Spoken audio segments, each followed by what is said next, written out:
Okay, all right, guys. So this is the continuation, right? This is the part two of a website where you can use to create a squeeze page or a website that you can use to run your ads, right? Okay, we are still on systemi.io, and this is the part two of our creation, right? I want to quickly show you the rest of the steps that are remaining. Now you have remember we have created our speech page. We can view our funnel step, right? We can view it here. We can view our funnel step here, right? We can view what we have created, right? We can view it here. Okay.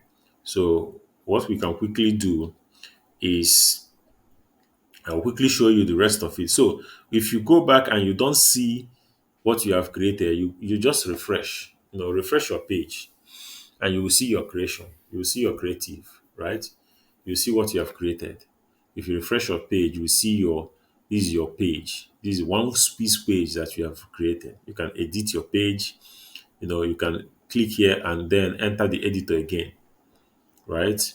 You can get back to the editor and then you can finish your editing, and always make sure that you click on save. Okay, always make sure that you click on save and then click on save before you get back. Click on save before you get back.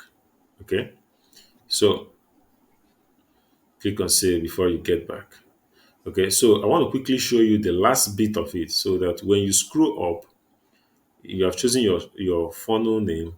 So I want to quickly show you this. Okay, I want to quickly show you this. So here is your URL part.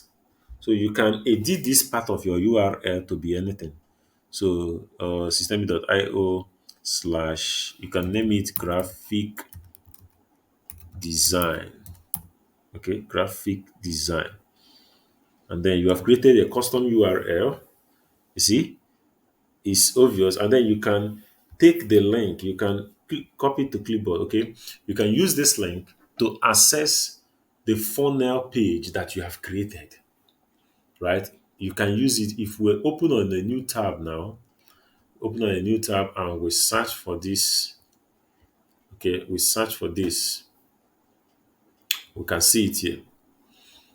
Okay, it's opened, is okay, and you see the URL of the website. You see it here, the URL.